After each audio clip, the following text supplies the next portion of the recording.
The Dental Download podcast is your source for insight into dental school, conversations with dentists, specialists, and leaders in the industry. With new episodes every Monday morning, I'm your host, Haley Schultz. Let's get into this week's episode. Hello everyone, happy Monday. Welcome back to another episode of the Dental Download podcast. I only have a few more solo episodes until that December 15th acceptance day for any of my pre-dental listeners that were applying this cycle and were fortunate to receive pre-December interviews and might be getting nervous about acceptance day, or you still haven't made up your mind of which school you'll go to if you do get multiple acceptances. So that's a lot of what this week's episode is going to be about. Dealing with the nerves, looking back on my acceptance day, advice if you aren't getting the results you hoped of this application cycle so far. And then I also took some advice and questions from you all, the listeners, through Instagram. So let's jump right into it.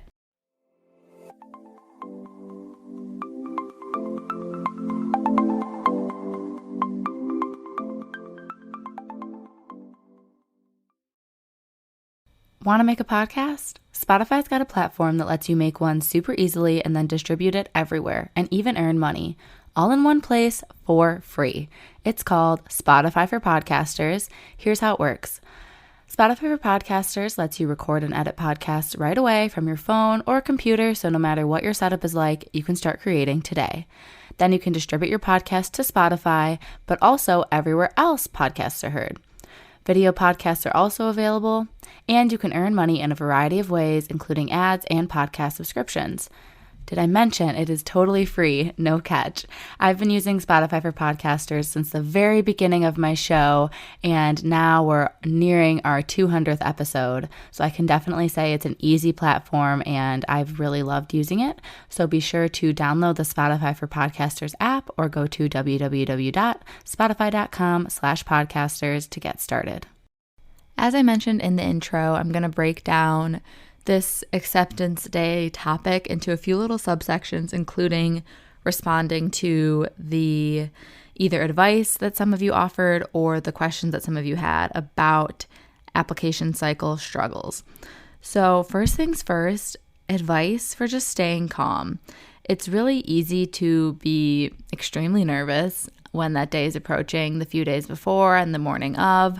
A few dental schools will send out acceptances when it turns midnight, so it's basically the night before acceptance day. And some of them will even call people, which is crazy to me, but that was none of the schools that I applied to. Mine all started sending them out during business hours for their time zone on the acceptance day. But I would just say try to stay busy, try to keep your normal routine that day, wake up early but not excessively early. It's pretty unlikely that you're going to be woken up to a 5 a.m. phone call accepting you into dental school. It'll probably be 9 a.m., 10 a.m., 4 p.m., something like that. So wake up at your normal time, have your normal routine, go to class, go to the gym, study for your finals, whatever it may be.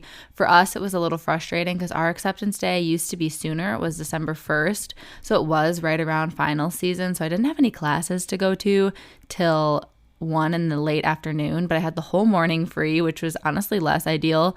It kind of would have been better if I was in class because I would have been more preoccupied and distracted and less sitting around being nervous. But I would just try to keep yourself busy. I went to the gym and got an acceptance call at the gym, had to run out, and then got another one in the car right after. So I was very fortunate. And if you want to see any of my own acceptance day, I do have a vlog, pretty much live reactions to a lot of the calls on my YouTube channel. So you can search that up, just Haley Schultz Dental School Acceptance Day, and that will come up. And I would try to also kind of document your acceptance day because it's really cool that I have those memories to look back on. So take photos, videos as you check everything, just so you can document if you do get good news, because it'll be cute to look back on as you go through your journey of being one step closer to becoming a dentist. And so with all that said about my thankfully positive experience with acceptance day and how to handle if you're waiting for calls, I would say don't worry if you don't hear.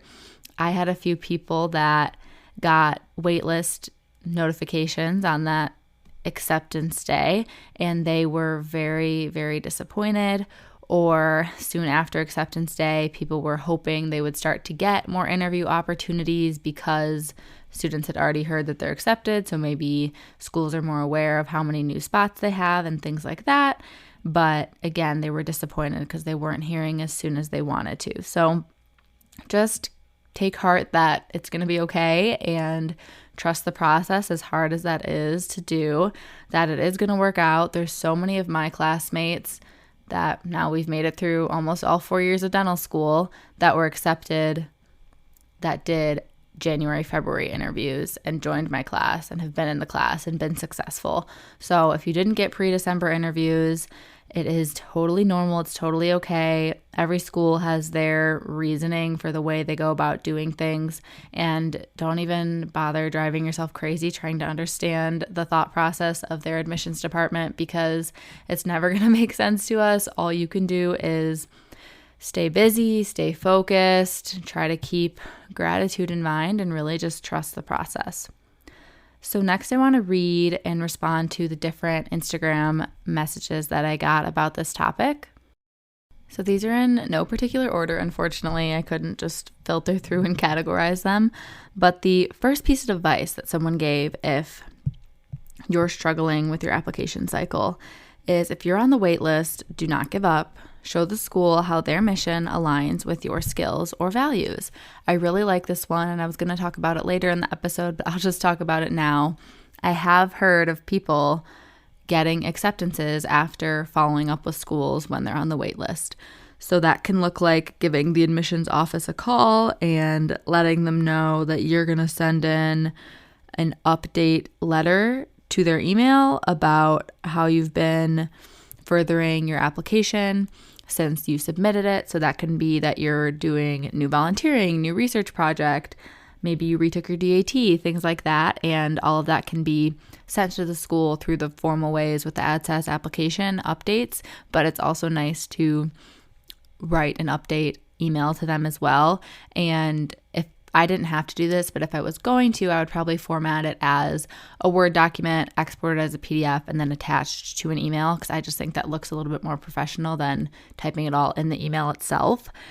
And I would also recommend, like this person said, really being specific school to school that you're reaching out to, like exactly why you want to go to that school, how their mission aligns with what you would provide by going there, and kind of what student you're going to be in their program. What are their specific activities that they have at their school that you really want to get involved in, or what is unique about their clinical experience that really draws you to the program, and just showing that you're that interested. And that could be called a letter of intent if you take it in that direction beyond just an update letter, and you're saying that you are going to go there 100%. If they accept you, that's a letter of intent. But if you're just expressing your continued interest in them, that would be more a letter of interest.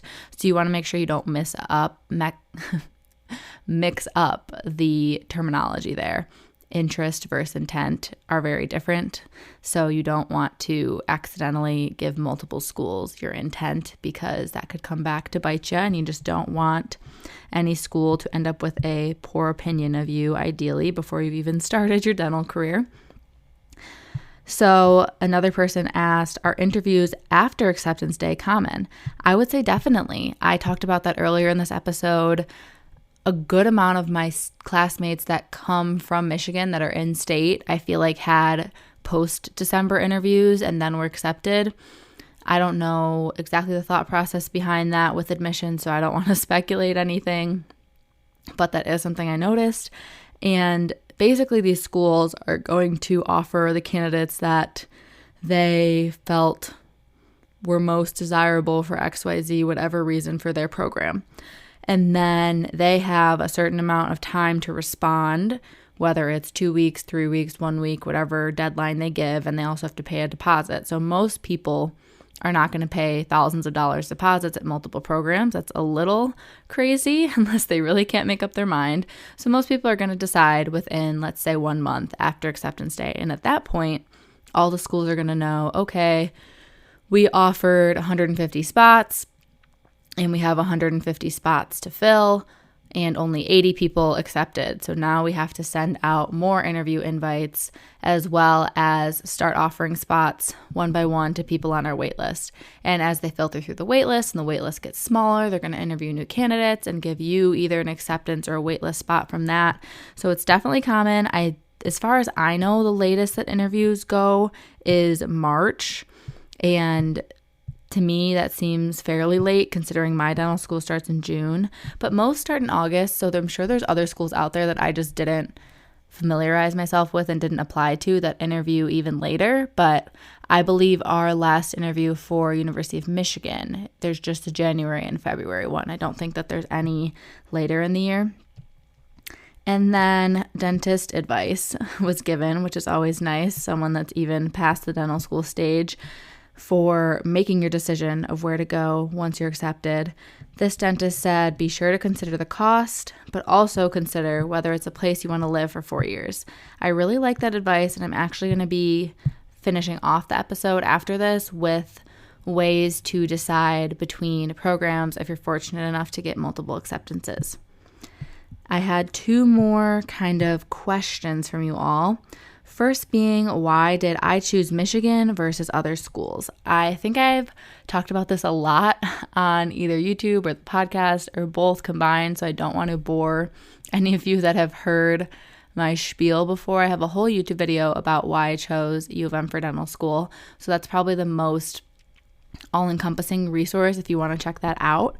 And while I'm mentioning videos, I can link below. I also have videos about choosing schools, which one to go to, where to apply, how you make that list. So if any of that is relevant to the stage that you're at, as well as interview tips, application tips, personal statement tips, all of those things I can link in a playlist in the description of this episode. So be sure to watch those as they are relevant to you. But long story short, kind of leaving out some of the fun details, but I picked U of M because I'm from Michigan, so it was in-state tuition, which is amazing, and it's a great program. It has a very strong reputation, and I liked that they had training in digital dentistry and that I wouldn't be too far from home. Ann Arbor's a great city, and I liked getting to kind of customize the curriculum a little bit with the pathways and selectives program. I felt really comfortable here because I had done some events as an undergrad pre-dental student, like open houses and ASDA pre-dental days. I knew a few students from my undergrad Michigan State that would be classes ahead of me, so at least it wouldn't be totally brand new and no one that I was familiar with or friends with. So overall, I just knew I'd be really comfortable and happy here from those pre-dental experiences, and it was just a great school. So for me, it was kind of a no-brainer. I think that there are different options out there that are also great programs. You just have to figure out what's the best fit for you. And I really emphasize what this one dentist suggested is definitely put cost very high in how you're comparing programs. And the last thing, someone asked for advice for their specific situation, which honestly I'm sure applies to some of you as well. She said it might be super niche, but I honestly don't think it is. I'm sure some of you listening can relate to this situation. So this listener was going to apply this cycle, but they decided to take a gap year. So they had a lot happen and they're trying to improve their DAT, but now that they're a senior, they have friends that are applying and going to get accepted, and they feel like they're going to be kind of discouraged and down on themselves because they're not in this application cycle and they don't get the chance to go to dental school with all the people that they kind of thought they'd start their class with. Hopefully that makes sense.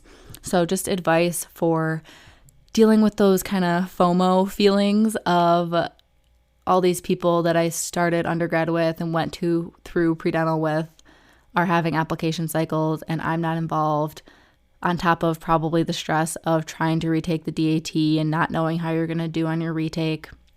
First advice would be really, really focus on yourself throughout the application cycle in general. It's so easy to fall into really, really tough comparison, I would say. And it's one of those things that you just have to slowly work through as you continue to mature, because it's never going to go away. There's always going to be people to compare yourself to when you're in the field of dentistry, whether it's right now as a pre-dental or once you're in dental school or once you're a dentist.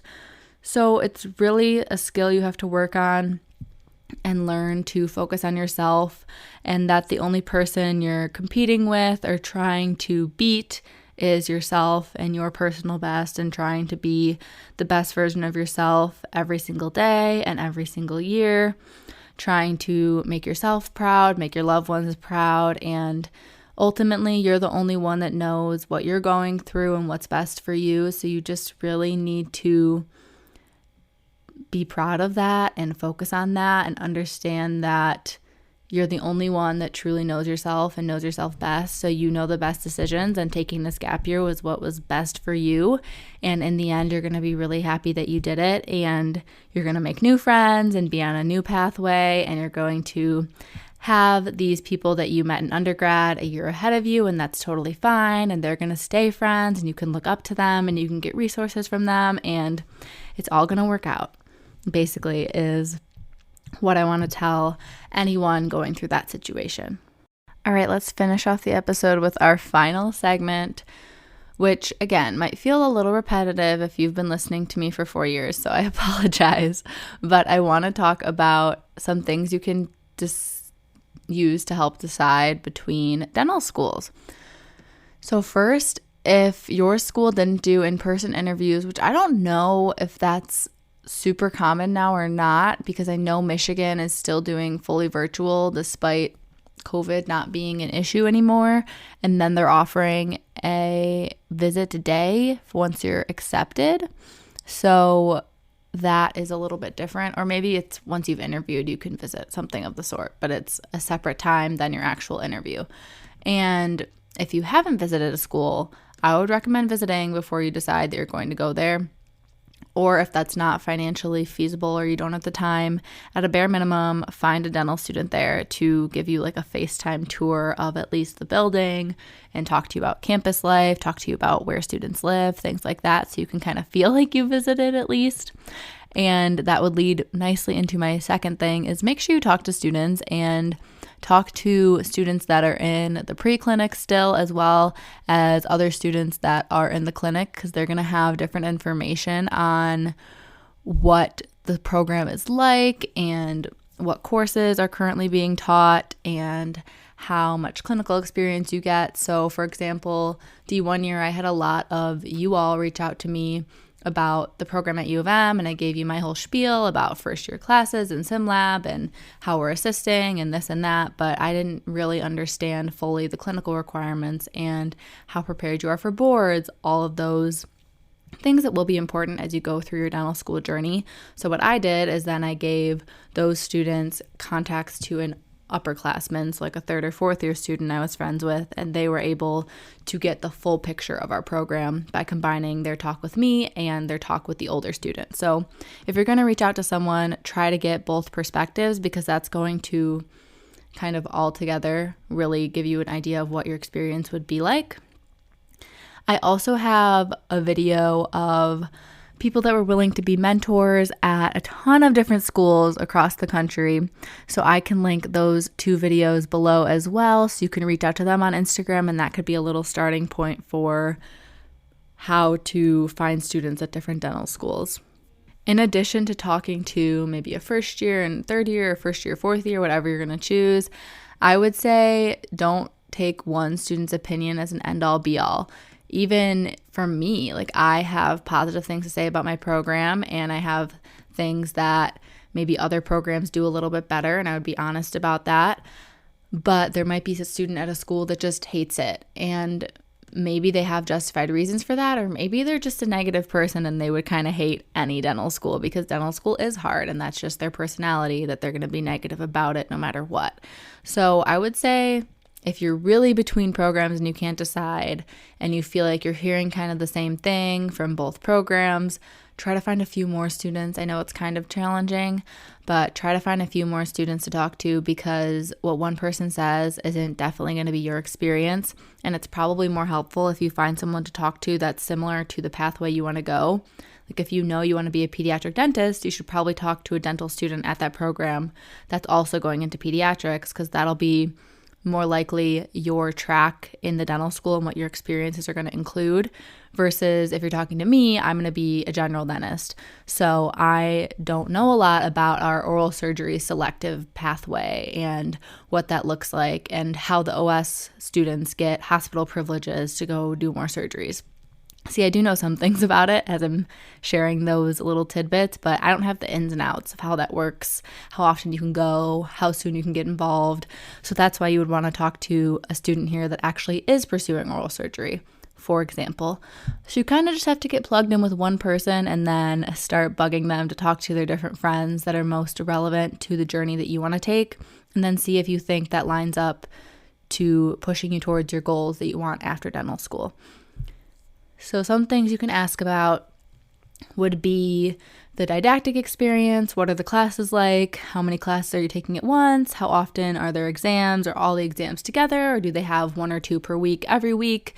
Do they have a lot of quizzes, a lot of homework? Is it group work? Is it individual work? Are the classes graded or pass-fail? How long are they in classes versus when do they get clinical exposure? When do their preclinic activities start? How do they structure preclinic and sim lab? And then when are they getting into the real patient clinic and working on patients themselves? When are they assisting? How often do they have to do that? Are they able to do it beyond what's assigned to them and get extra exposure? Basically, how does all of that work? And then aside from school itself, it's really good to ask about living in that place, if people like it. Again, if you're coming from out of state, it would probably be nice to talk to someone that's an out-of-state student and how their adjustment was, rather than talking to me, because I've lived in Michigan my whole life. I'm used to the winters. I'm used to the area. I'm used to the people that are from here. So for me, there was no adjustment in that regard. But if you're coming from a warmer state to a colder state, or vice versa, or across the country where just lifestyles are a little different, it would be nice to talk to someone that has a similar background as you. Beyond that, it's good to talk about what is the student involved in, different clubs, off-campus activities. How do they make friends? Are they only friends with dental students, or were they able to get plugged in with other people in the community? What's their social life like? Where do students usually live? How is the cost of living? How does transportation work? And how is their work-life balance, overall happiness? Do they get to go visit their friends and family out of state?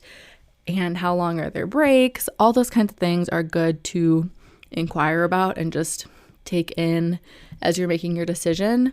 And remembering that every school has pros and cons. So no program is going to be perfect, unfortunately, but it could be like the right fit for you, even though it's not perfect. And I think that you're all going to do very well in your own regard, and you're all going to be very successful. I have a lot of faith in you, especially if you've been listening through a lot of your pre-dental journey. I'm sure you're very well equipped for this application cycle and for your futures ahead, and I'm very excited. Be sure to send me messages on Instagram when acceptance day comes. If you got into a program, just give me updates. I would love to know where you're headed and know a little bit about your background and everything. So with all that said, thank you so much for listening to this week's episode. We'll be back next week with a guest, and then another solo, and then a guest, and we'll continue our same format into 2024, which is crazy because that would be my 4th year as a podcast and my 4th year of dental school. So it all kind of lines up nicely there. But thank you all so much again for listening, and I will talk to you next Monday.